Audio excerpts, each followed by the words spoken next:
नमस्कार साथियों, स्वागत है आपका सिविल लक्ष्य अकेडमी के डेली करंट अफेयर्स प्रोग्राम में। आज है 15 मई और आज के सबसे ज़रूरी प्रश्न जो आपके एग्ज़ाम में आ सकते हैं डिस्कस करेंगे इस वीडियो में। तो शुरू करते हैं आज के प्रश्न। तो पहला क्वेश्चन है, किस देश के जनसंख्या विशेषज्ञों का कहना है कि भारत जल्द ही दुनिया की सर्वाधिक आबादी वाला देश बन सकता है? चीन, नेपाल, बांग्लादेश, जापान। तो बताइए, आसान क्वेश्चन है। जी हाँ, अगर आप चीन सोच रहे हैं तो आपका जवाब बिल्कुल सही है। इसका सही जवाब है ऑप्शन ए, चीन। ठीक है, देखिए चीन में अभी जनगणना के आंकड़े आए हैं। वहाँ की जनसंख्या अब जो है लगभग 78 मिलियन बढ़कर कितनी हो गई है, तो 1.411 अरब हो गई है। ठीक है, और उनका ये मानना है वहाँ के विशेषज्ञों का कि भारत जो कि दूसरा सर्वाधिक जनसंख्या वाला देश है, वो जल्दी ही चीन को क्रॉस करके प्रथम स्थान पर आ जाएगा। ठीक है, क्योंकि भारत और चीन की जो जनसंख्या नियंत्रण पॉलिसी है उसमें बहुत अंतर है। जहाँ चीन ने एक बच्चे की पॉलिसी अपना के रखी है, वहीं भारत में 2 बच्चों की पॉलिसी है। चीन में एक बच्चे से ज़्यादा पैदा करने पर विभिन्न तरीके के आर्थिक प्रतिबंध और दंड हैं, जबकि भारत में ऐसा कोई भी कानून नहीं है कि आर्थिक दंड दिया जाएगा या सज़ा दी जाएगी। ठीक है, हाँ, सरकारी नौकरी से ज़रूर वंचित किया जा सकता है, चुनाव लड़ने से वंचित किया जा सकता है, लेकिन बाकी चीज़ें यहाँ नहीं हैं, यानी जो मौलिक अधिकार हैं वो बने रहते हैं। ठीक है, नेक्स्ट क्वेश्चन है, केंद्र सरकार ने अत्याधुनिक रसायन सेल ACC बैटरी के विनिर्माण को बढ़ावा देने हेतु कितने करोड़ रुपए के अनुमानित व्यय की उत्पादन से जुड़ी प्रोत्साहन योजना PLI को मंजूरी दे दी है? 12,500 करोड़ रुपए, 15,400 करोड़ रुपए, 18,100 करोड़ रुपए या 28,300 करोड़ रुपए? तो इस क्वेश्चन का सही जवाब है ऑप्शन सी, 18,100 करोड़ रुपए। देखिए, भारत सरकार लगातार ऐसे कदम उठा रही है जो भविष्य उन्मुखी हैं। ठीक है, और साथ ही साथ ऐसे कदम भी उठा रही है जिससे हमारी जो चीन पर निर्भरता है वो लगातार कम हो। तो लिथियम आयन बैटरी के लिए हम चीन पर काफ़ी ज़्यादा निर्भर हैं। अत्याधुनिक जो बैटरियां हैं वो चीन से ही आती हैं। भविष्य जो है इलेक्ट्रिक कार्स का है ना, इलेक्ट्रिक व्हीकल्स का है। ऐसे में जो बैटरी हैं वो सबसे ज़्यादा महत्वपूर्ण है। बिना बैटरी के इलेक्ट्रिक व्हीकल तो बनेगा नहीं।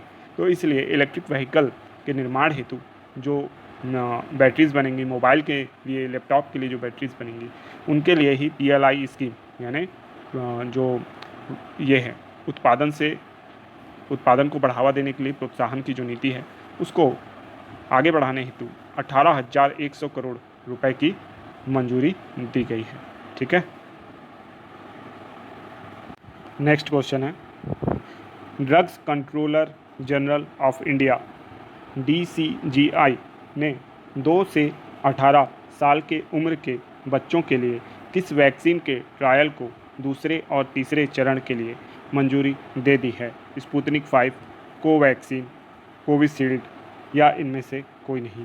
तो इसका सही आंसर है कोवैक्सीन। ठीक है, कोवैक्सीन के लिए जो drug controller general of India है उसने 2 से 18 साल के उम्र के बच्चों के लिए वैक्सीन के ट्रायल के दूसरे चरण और तीसरे चरण को मंजूरी दे दी है।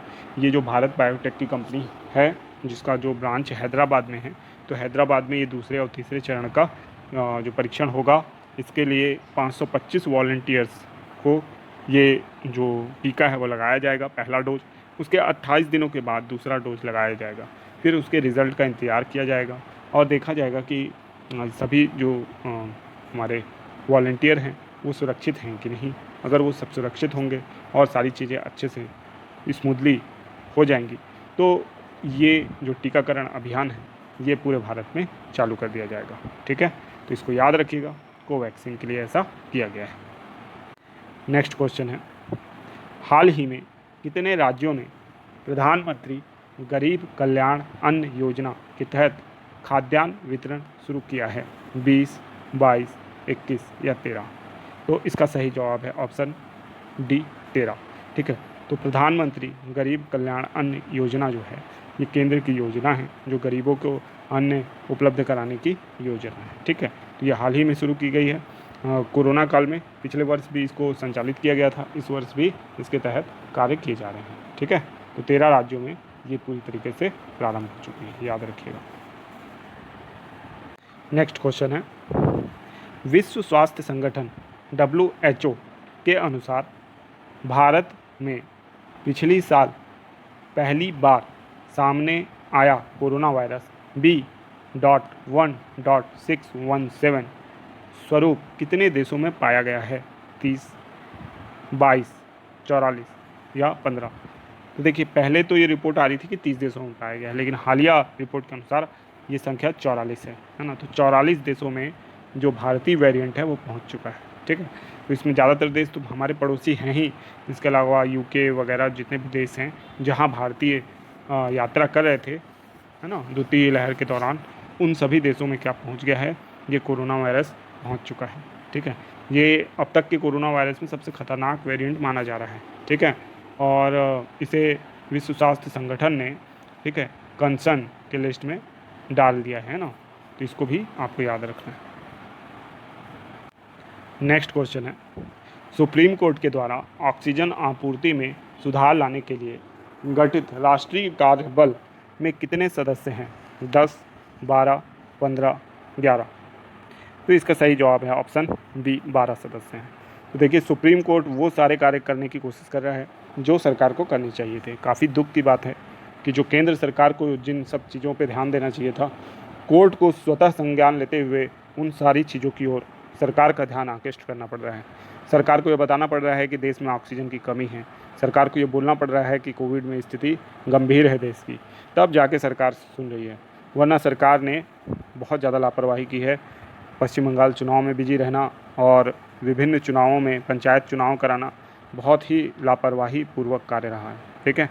तो कोर्ट ने कई बार सरकार को फटकार लगाई। इवन राष्ट्रीय कार्यबल का गठन सुप्रीम कोर्ट के आदेशानुसार हो रहा है, ठीक है। ये काम किसका है? ये तो कार्यपालिका का काम है, लेकिन कौन कर रही है? न्यायपालिका कर रही है, ठीक है। ये शर्म की बात है सरकार के लिए। चलिए नेक्स्ट क्वेश्चन की ओर चलते हैं। किस देश ने कोविड-19 को लेकर एहतियाती कदम उठाते हुए 13 मई से भारत और अन्य दक्षिण एशियाई देशों के पर्यटकों का प्रवेश रोक दिया है? श्रीलंका, नेपाल, बांग्लादेश, मालदीव, ठीक है। तो इसका सही जवाब है ऑप्शन डी, मालदीव, ठीक है। तो मालदीव की राजधानी आपको पता होगा माले है, ठीक है। और यहाँ के जो पूर्व प्रेसिडेंट थे मोहम्मद नासिर, उनके ऊपर अभी आतंकवादी हमला हुआ था, ठीक है। ये भी आपको याद रखना है। ये वही देश है जिसके बगल में चाइना का लॉन्ग मार्च 5B रॉकेट गिर गया था, ठीक है।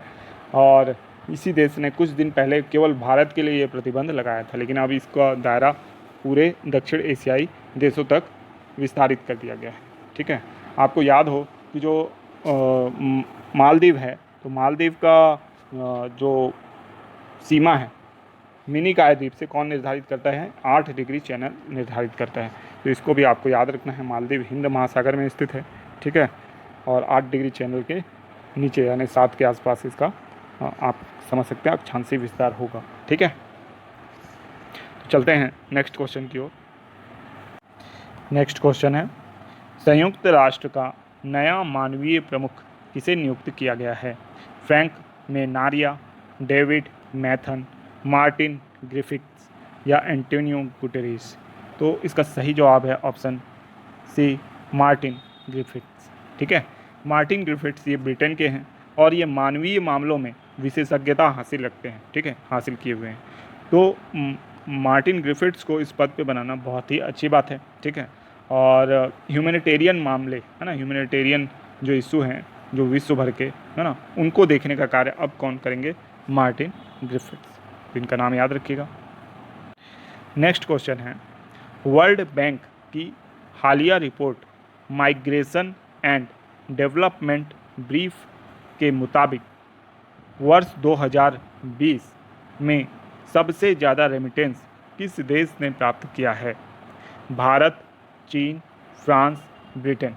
तो इसका सही जवाब है ऑप्शन ए, ठीक है। ऑप्शन ए इसका सही जवाब है भारत, ठीक है। तो याद रखिए, जो सर्वाधिक रेमिटेंस प्राप्त किया है वो भारत ने प्राप्त किया है। ये लगभग $80 बिलियन के आसपास है, ठीक है। और इससे पहले इसके बाद जो हमारे देश के बाद जिसका रेमिटेंस का नंबर आता है वो चीन का आता है। ठीक है, तो याद रखना है इस तथ्य को। नेक्स्ट क्वेश्चन है, पुमोरी चोटी फतह करने वाली पहली भारतीय महिला कौन बन गई हैं? बलजीत कौर, नूरी शेरपा, गेलू शेरपा या मनीता प्रधान? ठीक है, तो पुमोरी चोटी फतह करने वाली पहली भारतीय महिला बन गई हैं आपका ए बलजीत कौर। ठीक है, और बलजीत कौर 4 चोटियों के फतह के अभियान पे हैं। ठीक है, अपनी टीम के साथ। और पुमोरी चोटी के अलावा जो 4 चोटियां हैं वो माउंट एवरेस्ट से संबंधित हैं। ठीक है, तो इनको याद रखना है कि माउंट एवरेस्ट फतह के अभियान में जो 4 चोटियां पड़ेंगी उनको ये फतह करेंगी, और पुमोरी चोटी फतह करने वाली ये पहली भारतीय महिला है। ठीक है, नेक्स्ट क्वेश्चन है, मेडिकल ऑक्सीजन की SOP प्रकाशित करने वाला देश का पहला राज्य कौन बन गया है? मध्य प्रदेश, बिहार, ओडिशा, झारखंड? तो इसका सही जवाब है ऑप्शन ए मध्य प्रदेश।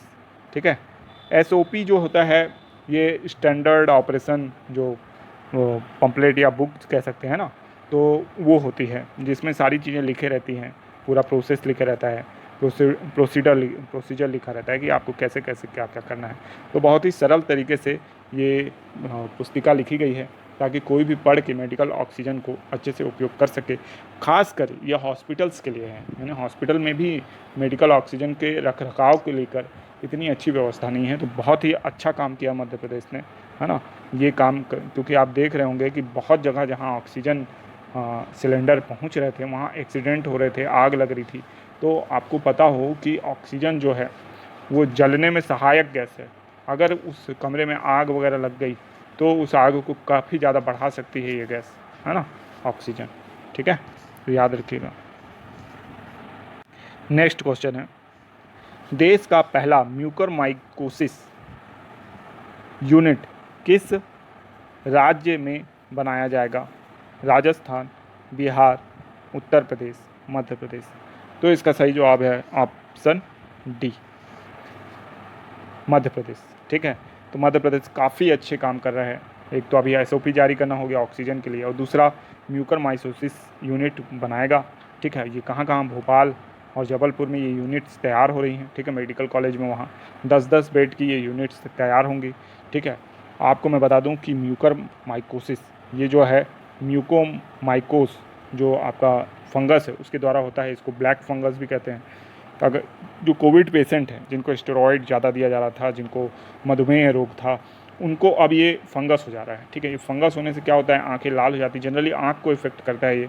ठीक है, और आंख लाल होने के बाद ये क्या करता है, धीरे धीरे ये ब्रेन में पहुंच जाता है, और ब्रेन में पहुंचने के बाद व्यक्ति की मृत्यु होना निश्चित है, समझ लीजिए। ठीक है, तो इसलिए आँख में जैसे ही फंगस होता है तो कई बार इसको ब्रेन में पहुंचने से रोकने के लिए ऑपरेट करके आँख को निकाल दिया जाता है। इसी तरीके से अगर ये चेहरे वगैरह के किसी ऐसे हिस्से में हो गया जहाँ से ये किसी सेंसिटिव ऑर्गन को यानी पहुंच सकता है, कान अंग के रास्ते मस्तिष्क में पहुंच सकता है, तो फिर उस अंग को हटाना पड़ता है। बहुत ही ज़्यादा खतरनाक रोग है।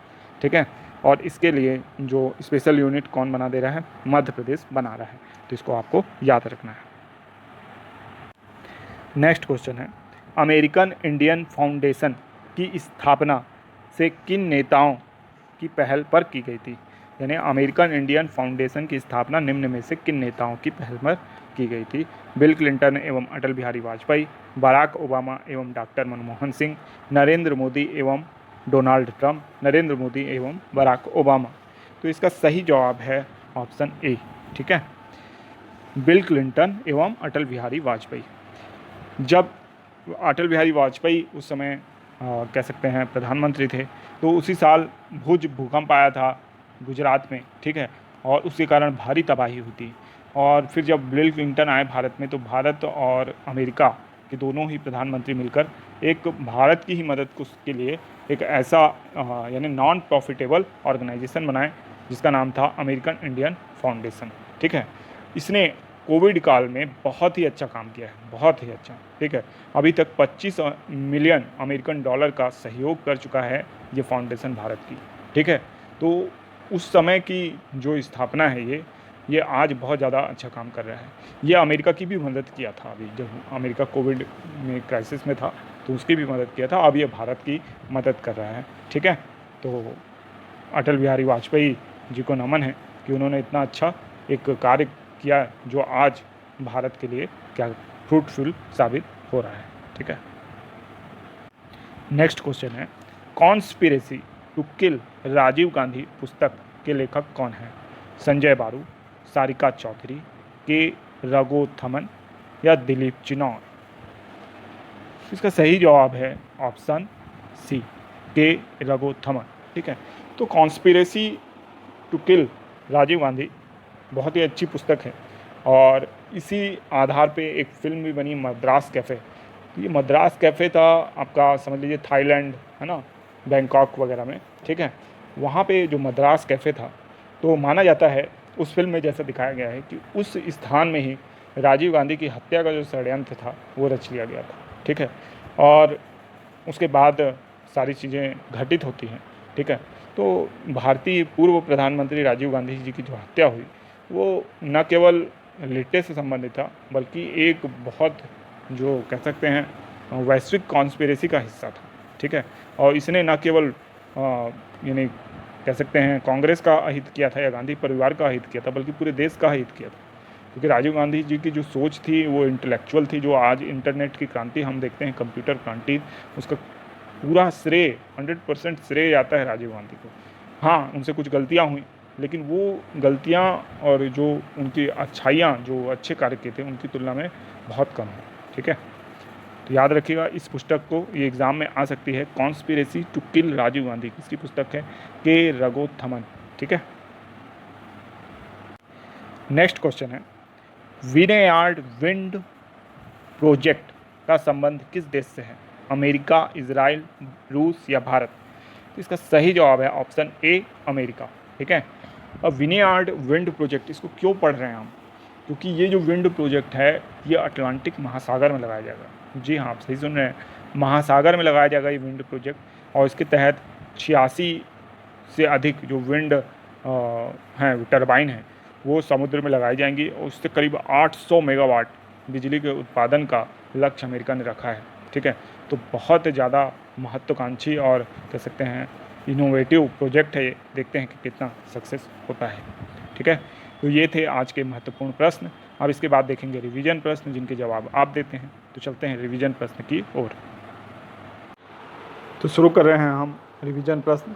ये हैं 7 मई के रिवीजन प्रश्न। अगर आपने 7 मई का वीडियो नहीं देखा है तो कृपया आप 7 मई का वीडियो देख लें, और अगर ये क्वेश्चन आपसे नहीं बनते हैं तो एक बार रिवीजन के तौर पर 7 मई का प्रश्न ज़रूर हल कर लें। ठीक है, अगर आपने नोट्स बनाए हैं तो वहाँ से या वीडियो को दोबारा देख लें, लिंक आपको एंड स्क्रीन में मिल जाएगा।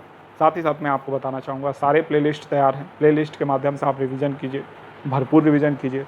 रिवीजन जितना ज़्यादा करेंगे उतनी बड़ी सफलता आपको मिलेगी, दुगना रिवीजन करेंगे 4 गुना सफलता मिलेगी। ठीक है, और सबसे खास बात यह है कि टेलीग्राम ग्रुप भी तैयार है, तो आप टेलीग्राम ग्रुप भी ज्वाइन कर सकते हैं। तो शुरू करते हैं आज का प्रश्न, विश्व स्नूकर चैंपियनशिप चौथी बार किसने जीता है? Jason Roy, Mark Selby, Maria Ressa या इनमें से कोई नहीं? इसका सही जवाब है ऑप्शन बी, मार्क सेल्बी। ठीक है, तो इसका जवाब मैंने दे दिया है, बाकी जो क्वेश्चन होंगे उसके जवाब आप देंगे। ठीक है, तो अगर इसमें मेरा जवाब गलत हो तो आप उसको करेक्ट करके मुझे कमेंट बॉक्स में लिख सकते हैं, इसमें कोई परेशानी नहीं है। नेक्स्ट क्वेश्चन है, यूनेस्को विश्व प्रेस स्वतंत्रता पुरस्कार 2021 किसने जीता है? पंकज आडवाणी, मारिया रेसा, रवीश कुमार, अंजना ओम कश्यप? बताइए। नेक्स्ट क्वेश्चन है, नुवान जोएसा पर आईसीसी ने 6 साल का प्रतिबंध लगा दिया है, वह किस देश के खिलाड़ी हैं? दक्षिण अफ्रीका, श्रीलंका, जिम्बाब्वे, ऑस्ट्रेलिया? बताइए। नेक्स्ट क्वेश्चन है, रोड मैप 2030 भारत ने किस देश के साथ तैयार किया है? ब्रिटेन, फ्रांस, जर्मनी या रूस? नेक्स्ट क्वेश्चन है, मानस बिहारी वर्मा का हाल ही में निधन हो गया, उनका संबंध किस क्षेत्र से है? चिकित्सा, एरोनॉटिकल इंजीनियरिंग, चित्रकारी, इनमें से कोई नहीं। बताइए। नेक्स्ट क्वेश्चन है, हुआई और ZET किस देश की कंपनी है? चीन, रूस, ब्रिटेन या USA? किस देश ने स्वयं को इबोला वायरस से मुक्त घोषित कर दिया है? जिम्बाब्वे, भारत, कांगो या मिस्र? बताइए भाई, आसान क्वेश्चन है ये। नेक्स्ट क्वेश्चन है, R21 मैट्रिक्स ऐप है कोरोना वैक्सीन, मलेरिया वैक्सीन, नया सॉफ्टवेयर या इनमें से कोई नहीं? ठीक है, तो बताइए। नेक्स्ट क्वेश्चन है, किस देश का 21 टन वजनी रॉकेट बेकाबू होकर धरती पर गिर रहा है? चीन, रूस, USA या भारत? बहुत ही आसान सवाल है, हमने बहुत बार डिस्कस किया है इसे, तो बताइए आप। ठीक है, आज के वीडियो में भी डिस्कस किया है इसे। ठीक है। नेक्स्ट क्वेश्चन है, सियाचिन ग्लेशियर को लेकर भारत का विवाद किस देश के साथ है? पाकिस्तान, चीन, रूस, USA? तो बताइए इसका सही जवाब क्या है। देखिए, ये जो क्वेश्चन है ये एज अ टेस्ट मैं आपको देता हूँ ताकि आपको अनुभव हो कि आपसे कितने क्वेश्चन बन रहे हैं, कितने आपसे नहीं बन रहे हैं। ठीक है, तो हमेशा आंसर बता देने से क्या मतलब रह जाएगा, मतलब पिछले वीडियो में तो हमने बताया ही था, तो उस वीडियो को आप देखेंगे तो मिल जाएगा आंसर। इसलिए इस वीडियो में मैं इसका आंसर नहीं बताता हूँ, ये आपके ब्रेन स्टॉर्मिंग के लिए है, ताकि आप अपना दिमाग लगाएं, कुछ क्वेश्चन सही बने, कुछ गलत बने, ताकि आपको ये पता चले कि आपका यानी लेवल क्या है, कितने पानी में है आप। ठीक है, तो ज़रूर इसको एज अ टेस्ट आप पूरा क्वेश्चन सॉल्व किया करें। तो ये आज के दिन का अंतिम क्वेश्चन था। उम्मीद है ये वीडियो आपको अच्छा लगा होगा। ये वीडियो अगर आपको अच्छा लगा तो ज़रूर से ज़रूर इसे अपने दोस्तों के साथ शेयर करें।